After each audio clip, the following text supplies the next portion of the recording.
ತಮ್ಮೆಲ್ಲರಿಗೂ ಕೂಡ ನಿಮ್ಮದೇ ಆಗಿರತಕ್ಕಂಥ ಯೂಟ್ಯೂಬ್ ಚಾನಲ್ ಸ್ಟಡಿ ವಿತ್ ಪರಶುರಾಮ್ಗೆ ಸ್ವಾಗತವನ್ನು ಕೋರ್ತೀನಿ.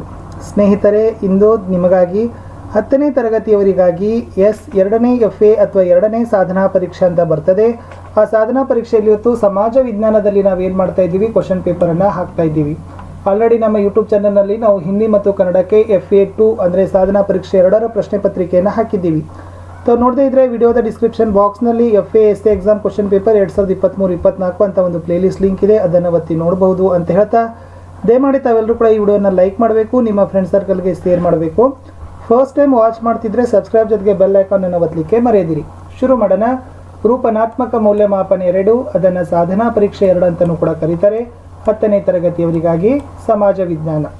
ಅಂಕ 20 ಇರ್ತವೆ, ಸಮಯ 45 ನಿಮಿಷ ಇರ್ತದೆ. ಕೆಲವೊಂದು ಸರಿ 1 ಗಂಟೆ ಸಮಯವನ್ನು ಸಹಿತನೂ ಕೂಡ ಕೊಡ್ತಾರೆ.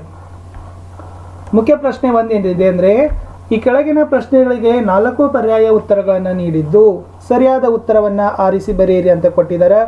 2 ಪ್ರಶ್ನೆಗಳು, ತಲಾ 1ಕ್ಕೆ 1 ಅಂಕ, ಒಟ್ಟು 2 ಅಂಕ. ಮೊದಲ ಪ್ರಶ್ನೆ, ಭಾರತದಲ್ಲೇ ವಿದ್ಯುತ್ ಸಂಪರ್ಕ ಪಡೆದ ಮೊದಲ ನಗರ?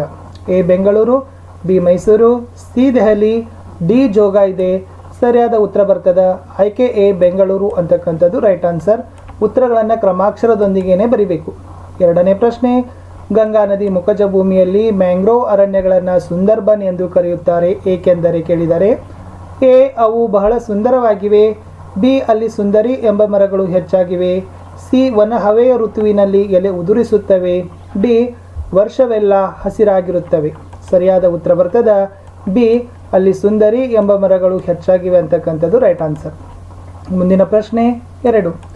ಈ ಕೆಳಗಿನ ಪ್ರಶ್ನೆಗಳಿಗೆ ಒಂದೊಂದೇ ವಾಕ್ಯದಲ್ಲಿ ಉತ್ತರವನ್ನು ಬರೀಬೇಕು. 2 ಪ್ರಶ್ನೆ ಇದ್ದಾವೆ, ಒಂದೊಂದಕ್ಕೆ 1 ಅಂಕ, ಒಟ್ಟು 2 ಅಂಕ. 3ನೇ ಪ್ರಶ್ನೆ, ವನ್ಯಜೀವಿ ಧಾಮಗಳನ್ನು ಏಕೆ ಸ್ಥಾಪಿಸಲಾಗಿದೆ ಅಂತ ಕೇಳಿದ್ದಾರೆ. ಸೊ ನೋಡುವ ಕ್ವಶನ್ಸ್ ಏನು ಬರ್ತದೆ. ವಿವಿಧ ಪ್ರಾಣಿಗಳನ್ನು ಅವುಗಳ ಮೂಲ ಸ್ಥಳದಲ್ಲಿಯೇ ರಕ್ಷಿಸಲು. ಸೊ ಇದು ಇಂಪಾರ್ಟೆಂಟ್ ಇದೆ, ಯಾಕಂದರೆ ಬರೀ ಪ್ರಾಣಿಗಳನ್ನು ರಕ್ಷಣೆ ಮಾಡೋದಲ್ಲ ವಿದ್ಯಾರ್ಥಿಗಳೇ, ಮೂಲ ಸ್ಥಳದಲ್ಲಿ ರಕ್ಷಣೆ ಮಾಡೋ ಸಲುವಾಗಿ ಇವತ್ತು ಸರ್ಕಾರ ಏನು ಮಾಡ್ತಾ ಇದೆಯಪ್ಪ ಅಂದರೆ ವನ್ಯಜೀವಿ ಧಾಮಗಳನ್ನು ಸ್ಥಾಪಿಸ್ತಾ ಇದೆ. ಮುಂದಿನ ಪ್ರಶ್ನೆ 4. 1976ರಲ್ಲಿ ಸಮಾನ ವೇತನ ಕಾಯ್ದೆಯನ್ನು ಏಕೆ ಜಾರಿಗೆ ತರಲಾಗಿದೆ? ಉತ್ತರ ನೋಡೋಣ. ದುಡಿಮೆಯಲ್ಲಿನ ತಾರತಮ್ಯವನ್ನು ನಿವಾರಿಸಲು. ತಾರತಮ್ಯ ಅಂದರೆ ಮೇಲು ಕೀಳು, ಓಕೆನಾ. ಸೊ ದುಡಿತ ಇದೆಯಲ್ಲ, ಈ ದುಡಿತದಲ್ಲಿರ್ತಕ್ಕಂಥ ಮೇಲು ಕೀಳು ಅಂತಕ್ಕಂಥ ಭಾವನೆಯನ್ನು ಏನಾಗ್ತಾ ಇದೆಯಪ್ಪ ಅಂತಂದರೆ ಹೋಗಲಾಡಿಸೋ ಸಲುವಾಗಿ, ಅದನ್ನು ನಿವಾರಣೆ ಮಾಡಿಸೋ ಸಲುವಾಗಿ ಸರ್ಕಾರ ಏನು ಮಾಡಿತು, 1976ರಲ್ಲಿ ಸಮಾನ ವೇತನ ಕಾಯ್ದೆ ಜಾರಿಗೆಯನ್ನು ತಂದಿತು. ಇನ್ನು ಮುಖ್ಯ ಪ್ರಶ್ನೆ 3. ಈ ಕೆಳಗಿನ ಪ್ರಶ್ನೆಗಳನ್ನು 2ರಿಂದ 4 ವಾಕ್ಯಗಳಲ್ಲಿ ಬರೀಬೇಕು ಅಥವಾ 4 ಪಾಯಿಂಟಲ್ಲಿ ಬರೀಬೇಕು. ಒಂದೊಂದು ಪ್ರಶ್ನೆಗೆ 2 ಅಂಕ, ಸೊ ಒಟ್ಟು 4 ಅಂಕ ಈ ಭಾಗದಲ್ಲಿ ಅದ. 5ನೇ ಪ್ರಶ್ನೆ, ಸರ್ ಸೈಯದ್ ಅಹಮದ್ ಖಾನರ ಬೋಧನೆಗಳನ್ನು ಪಟ್ಟಿ ಮಾಡಿ ಅಂತ ಕೊಟ್ಟಿದ್ದಾರೆ. ಇಷ್ಟು ಪಾಯಿಂಟ್ಸ್ ಇದಾವೆ, ಇಷ್ಟರಲ್ಲಿ 4 ಪಾಯಿಂಟ್ಸ್ಗಳನ್ನಾದರೂ ಬರೀಬಹುದು. ಮುಸ್ಲಿಂ ಸಮಾಜದ ಸುಧಾರಣೆ ಮಾಡಿದರು, ಪೂರ್ವ ಪಶ್ಚಿಮ ವಿಚಾರಗಳ ಸಂಗಮಕ್ಕೆ ಬೆಂಬಲ ಕೊಟ್ಟರು, ಮುಸ್ಲಿಮರಿಗೆ ಆಧುನಿಕ ಶಿಕ್ಷಣ ಕೊಟ್ಟರು, ಪಾಶ್ಚಾತ್ಯ ಶಿಕ್ಷಣದಿಂದ ನವೀಕೃತ ಸಮಾಜವನ್ನು ನಿರ್ಮಾಣ ಮಾಡಿದರು, ಸ್ತ್ರೀ ಶಿಕ್ಷಣಕ್ಕೆ ಬೆಂಬಲ ಕೊಟ್ಟರು, ಬಹುಪತ್ನಿತ್ವವನ್ನು ವಿರೋಧಿಸಿದರು, ಪರ್ದಾ ಪದ್ಧತಿಯನ್ನು ವಿರೋಧಿಸಿದರು, ವಿಧವಾ ವಿವಾಹಕ್ಕೆ ಪ್ರೋತ್ಸಾಹವನ್ನು ಸರ್ ಸೈಯದ್ ಅಹಮದ್ ಖಾನ್ ಅವರು ಕೊಟ್ಟಿದ್ರು ಅನ್ನೋದು ಬರಿಬೇಕು. 2 ಅಂಕ ಕೇಳಿದರೆ 4 ಪಾಯಿಂಟಲ್ಲಿ ಬರೀರಿ, 3 ಅಂಕ ಕೇಳಿದರೆ 6 ಪಾಯಿಂಟಲ್ಲಿ, 4 ಅಂಕಕ್ಕೆ ಕೇಳಿದರೆ 8ರಿಂದ 10 ಪಾಯಿಂಟಲ್ಲಿ ಬರಿಬೇಕು. 6ನೇ ಪ್ರಶ್ನೆ ಹೋಗೋಣ. ನಿರುದ್ಯೋಗ ಅತ್ಯಂತ ಗಂಭೀರ ಸಾಮಾಜಿಕ ಸಮಸ್ಯೆಯಾಗಿದೆ, ಹೇಗೆ ಅಂತ ಕೊಟ್ಟಿದ್ದಾರೆ. ಉತ್ತರ ನೋಡುವ. ಇಲ್ಲಿ ಇವೆಲ್ಲ ಬರಿಬೇಕು ನೀವು. ಏನಪ್ಪ ಅಂತಂದರೆ ನಿರುದ್ಯೋಗ ಯಾಕೆ ಗಂಭೀರ ಸಮಸ್ಯೆ ಇದೆ ಅಂತಂದರೆ ಅದರಿಂದ ಬಡತನ, ಅನಾರೋಗ್ಯ, ಭ್ರಷ್ಟಾಚಾರ, ಕೌಟುಂಬಿಕ ವಿಘಟನೆ, ವಂಚನೆ, ಕಳ್ಳತನ, ವ್ಯಭಿಚಾರ ಇವೆಲ್ಲ ಸಮಸ್ಯೆಗಳೇನಾಗ್ತಾವಪ್ಪ ಅಂದರೆ ಮುಖ್ಯವಾಗಿ ನಿರುದ್ಯೋಗದಿಂದ ಉಂಟಾಗ್ತವೆ. ಆ ಕಾರಣಕ್ಕಾಗಿ ಅದನ್ನು ನಾವೇನು ಹೇಳ್ಬೋದು, ಒಂದು ಸಾಮಾಜಿಕ ಪಿಡುಗು ಅನ್ಬೋದು. ಅದಕ್ಕಾಗಿ ಇಲ್ಲಿ 4 ಪಾಯಿಂಟ್ಗಳನ್ನಾದರೂ ತಾವೇನು ಮಾಡಬೇಕು, ಬರಿಬೇಕು. ಇನ್ನೊಂದು ಪ್ರಶ್ನೆ ಇದೆ ಅದರಲ್ಲಿ, ಅಸಂಘಟಿತ ಕೆಲಸಗಾರರ ಸ್ಥಿತಿಗಳು ಉತ್ತಮವಾಗಿಲ್ಲ, ಸ್ಪಷ್ಟೀಕರಿಸಿ ಅಂತ ಕೇಳಿದರೆ ಏನು ಬರಿಬೇಕು, ಇದಕ್ಕೆ ನಿಗದಿತ ನಿಯಮ ಮತ್ತು ಕಾಯ್ದೆಗಳ ನಿಯಂತ್ರಣ ಇರೋದಿಲ್ಲ, ಕಡಿಮೆ ಕೂಲಿ ಕೊಡ್ತಾರೆ, ಉತ್ತಮ ವೈದ್ಯಕೀಯ ಸೌಲಭ್ಯ ಇರೋದಿಲ್ಲ, ನಿಗದಿತ ವೇತನ ಮತ್ತು ನಿವೃತ್ತಿ ವೇತನ ಇಲ್ಲ, ಉದ್ಯೋಗಪತಿಗಳ ನಿರಂತರ ಶೋಷಣೆ ಅಂತಕ್ಕಂಥ ಪಾಯಿಂಟ್ಸ್ಗಳು ಬರಿಬೇಕು. ಇನ್ನು 3 ಅಂಕದ ಪ್ರಶ್ನೆಗೆ ಹೋಗೋಣ. ಇಲ್ಲಿನೂ ಕೂಡ 6 ವಾಕ್ಯ ಅಂದರೆ ಮಿನಿಮಮ್ ತಾವೇನು ಮಾಡಬೇಕಪ್ಪ ಅಂದರೆ 6ರಿಂದ 8 ಪಾಯಿಂಟ್ಗಳನ್ನು ಬರಿಬೇಕು. ಮೊದಲ ಪ್ರಶ್ನೆ, ಭಾರತ ಮತ್ತು ಚೀನಾ ನಡುವಿನ ಸಂಬಂಧ ನಿರೀಕ್ಷಿತ ಫಲವನ್ನು ನೀಡುವಲ್ಲಿ ವಿಫಲವಾಗಿದೆ. ವಿಶ್ಲೇಷಿಸಿ ಕೇಳಿದಾರ, ವೆರಿ ಇಂಪಾರ್ಟೆಂಟ್ ಇದೆ. ತಾವೆಲ್ಲ ಏನು ಬರಿಬೇಕಪ್ಪ ಅಂದರೆ ಇಷ್ಟು ಪಾಯಿಂಟ್ಗಳನ್ನು ಬರಿಬೇಕು.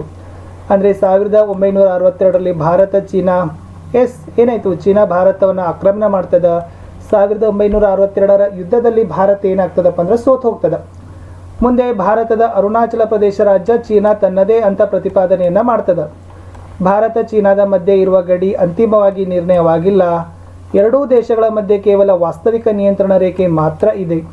ಮಾವೋವಾದಿಗಳು ಭಾರತದಲ್ಲಿ ನಕ್ಸಲ್ವಾದವನ್ನು ಬೆಳೆಸ್ತಾ ಇದ್ದಾರೆ. ಅಣ್ವಸ್ತ್ರ ತಯಾರಿ, ವಿದೇಶಿ ವ್ಯಾಪಾರದ ಸವಾಲುಗಳು, ಗಡಿಯಲ್ಲಿ ಮಿಲಿಟರಿ ಪಡೆಗಳ ಆಕ್ರಮಣಗಳು. ಸೊ ಇವೆಲ್ಲ ಏನಾಗದಪ್ಪ ಅಂದರೆ ಭಾರತ ಮತ್ತು ಚೀನಾದ ಬಾಂಧವ್ಯ ಏನಾಗದ ಅಡ್ಡಿಯನ್ನು ಮಾಡ್ತಾ ಇದ್ದಾವೆ ಅನ್ನೋದನ್ನು ಪಾಯಿಂಟ್ಸ್ಗಳನ್ನು ಬರೀಬೇಕು. 3 ಮಾರ್ಕ್ಸ್ ಕೇಳಿದರೆ 6 ಪಾಯಿಂಟ್ಸ್ ಬರೀರಿ, 4 ಮಾರ್ಕ್ಸಿಗೆ ಕೇಳಿದರೆ 8ರಿಂದ 12 ಪಾಯಿಂಟ್ಸಲ್ಲಿ ಬರೀರಿ.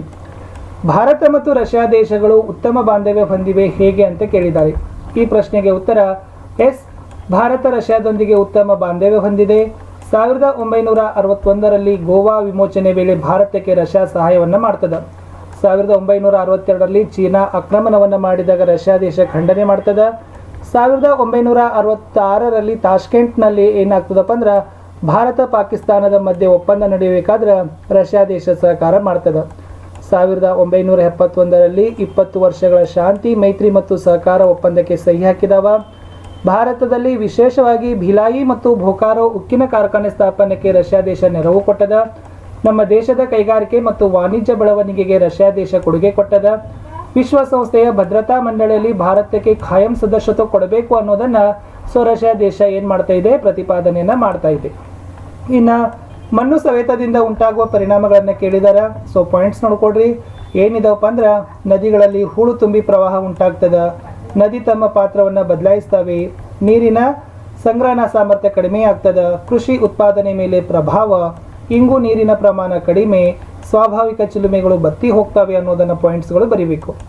ಇನ್ನು 4 ಅಂಕದ ಪ್ರಶ್ನೆಗಳಲ್ಲಿ ಬ್ರಿಟಿಷ್ ಶಿಕ್ಷಣದಿಂದ ಭಾರತದ ಮೇಲಾಗುವ ಪರಿಣಾಮಗಳನ್ನು ವಿಶ್ಲೇಷಿಸಿ ಅಂದಾಗ ಅಲ್ಲಿ ನಿಮಗೆ 8ರಿಂದ 10 ಪಾಯಿಂಟ್ಸ್ಗಳನ್ನು ಬರೀಬೇಕು. ಇಲ್ಲೆಲ್ಲ ಪಾಯಿಂಟ್ಸ್ಗಳಿದ್ದಾವೆ. ಆಧುನಿಕತೆ, ಜಾತ್ಯತೀತತೆ, ಪ್ರಜಾಪ್ರಭುತ್ವದ ಪರಿಚಯ ಆಗ್ತದ. ಭಾರತೀಯರಲ್ಲಿ ರಾಷ್ಟ್ರವಾದದ ದೃಷ್ಟಿಕೋನ ಬೆಳೀತದ. ಸ್ಥಳೀಯ ಭಾಷೆ, ಸಾಹಿತ್ಯಕ್ಕೆ ಪ್ರೋತ್ಸಾಹ. ವಿದ್ಯಾವಂತರ ಆಲೋಚನಾ ಕ್ರಮದ ಏರಿಕೆ ಆಗ್ತದ, ಬೆಳೀತದ. ವೃತ್ತಪತ್ರಿಕೆ ಬೆಳವಣಿಗೆ ಆಗ್ತಾವ. ಹೊಸ ಸಾಮಾಜಿಕ ಧಾರ್ಮಿಕ ಸುಧಾರಣಾ ಚಳವಳಿಗಳು ಉಂಟಾಗ್ತವೆ ಅಂತಕ್ಕಂಥದ್ದು ಇವೆಲ್ಲ ಪಾಯಿಂಟ್ಸ್ಗಳನ್ನು ನೀವು ಏನು ಮಾಡಬೇಕಾಗಿತ್ತಪ್ಪ ಅಂದರೆ ಬರಿಬೇಕು. ಅಲ್ಲಿ ಇನ್ನೊಂದು ಪ್ರಶ್ನೆ ಕೇಳಿದ್ರು, ನಾಲ್ವಡಿ ಕೃಷ್ಣರಾಜ ಒಡೆಯರ ಸಾಧನೆಗಳನ್ನು ಕೇಳಿದ್ರು. ತಾವು ನಾಲ್ವಡಿ ಕೃಷ್ಣರಾಜ ಒಡೆಯರ ಸಾಧನೆಗಳನ್ನು ನೋಡಿದಾಗ ಅವರು ಶಿವನ ಸಮುದ್ರದ ಜಲ ವಿದ್ಯುತ್ ಕೇಂದ್ರವನ್ನು ಸ್ಥಾಪನೆ ಮಾಡ್ತಾರೆ. ಕೋಲಾರದ ಚಿನ್ನದ ಗಣಿ ಮತ್ತು ಬೆಂಗಳೂರಿಗೆ ವಿದ್ಯುತ್ ಸರಬರಾಜು ಮಾಡ್ತಾರೆ. ಪ್ರಾಥಮಿಕ ಶಾಲೆಗಳಲ್ಲಿ ಶಿಕ್ಷಣ ಶುಲ್ಕ ರದ್ದು ಮಾಡ್ತಾರೆ. ಹೆಣ್ಣು ಮಕ್ಕಳ ಶಿಕ್ಷಣಕ್ಕೆ ಪ್ರೋತ್ಸಾಹ. ಮೈಸೂರು ವಿಶ್ವವಿದ್ಯಾಲಯ ಸ್ಥಾಪನೆ. ಭಾರತೀಯ ವಿಜ್ಞಾನ ಸಂಸ್ಥೆಯ ಸ್ಥಾಪನೆ. ನೆಕ್ಸ್ಟ್ ಕಾವೇರಿ ನದಿಗೆ ಆಣೆಕಟ್ಟು ಕಟ್ತಾರೆ. ಹೊಸ ರೈಲು ಮಾರ್ಗ ನಿರ್ಮಾಣ. ನ್ಯಾಯ ವಿಧಾಯಕ ಸಭೆಯ ರಚನೆ. ಇವೆಲ್ಲ ಪಾಯಿಂಟ್ಸ್ಗಳನ್ನು ನೋಡ್ಕೊಡ್ರಿ. ತಮಗೆ 4 ಅಂಕಕ್ಕೆ 8ರಿಂದ 10 ಪಾಯಿಂಟ್ಸ್ಗಳನ್ನು ತಾವೇನು ಮಾಡಬೇಕಪ್ಪ ಅಂದರೆ ಇದೇ ಥರ ಬರೀರಿ. ಲಾಸ್ಟ್ಗೆ ಭಾರತದ ನಕ್ಷೆಯನ್ನು ಕೇಳಿದರು. ಆಮೇಲೆ ಅದರಲ್ಲಿ ಏನು ಮಾಡಿದ್ದಾರೆ, ಬ್ರಾಂಕರಾನಂಗಲ್ ಮತ್ತು ನರ್ಮದಾ ನದಿಗಳನ್ನು ಗುರುತಿಸಲಿಕ್ಕೆ ಕೇಳಿದ್ದಾರೆ. ಈ ಥರ ತಾವುಗಳು ಕೂಡ ಏನು ಮಾಡಬೇಕು, ಭಾರತದ ನಕ್ಷೆಯನ್ನು ಕುರಿತು ಎ ಮತ್ತು ಬಿ ಇದೇ ಥರ ತಾವು ಬರಿಬೇಕು. ಅಲ್ಲಿ ಸ್ಥಳ ಬರೀಲಿಕ್ಕೆ ಹೋಗಬೇಡಿ. ಎ ಅಂದರೆ ಬಾಕ್ರಾನಗಲ್ ಇದೆ, ಬಿ ಅಂದರೆ ನರ್ಮದಾ ಇದೆ. ಸ್ನೇಹಿತರೆ, ಇಲ್ಲಿಯವರೆಗೆ 8ನೇ ತರಗತಿಯ ಸಾಧನಾ ಪರೀಕ್ಷೆ 2ರ ಸಮಾಜ ವಿಜ್ಞಾನದ ಪರೀಕ್ಷೆ ಪ್ರಶ್ನೆ ಪತ್ರಿಕೆಯನ್ನು ನೋಡಿದ್ದೀವಿ. ವಿಡಿಯೋವನ್ನು ತಾವೆಲ್ಲರೂ ಕೂಡ ಲೈಕ್ ಮಾಡಬೇಕು, ನಿಮ್ಮ ಫ್ರೆಂಡ್ ಸರ್ಕಲ್ಗೆ ಶೇರ್ ಮಾಡಬೇಕು. ಮತ್ತೆ ಸಿಗ್ತೀನಿ ಇನ್ನೊಂದು ಹೊಸ ವಿಡಿಯೋದಲ್ಲಿ. ಅಲ್ಲಿಯವರೆಗೂ ಬಾಯ್.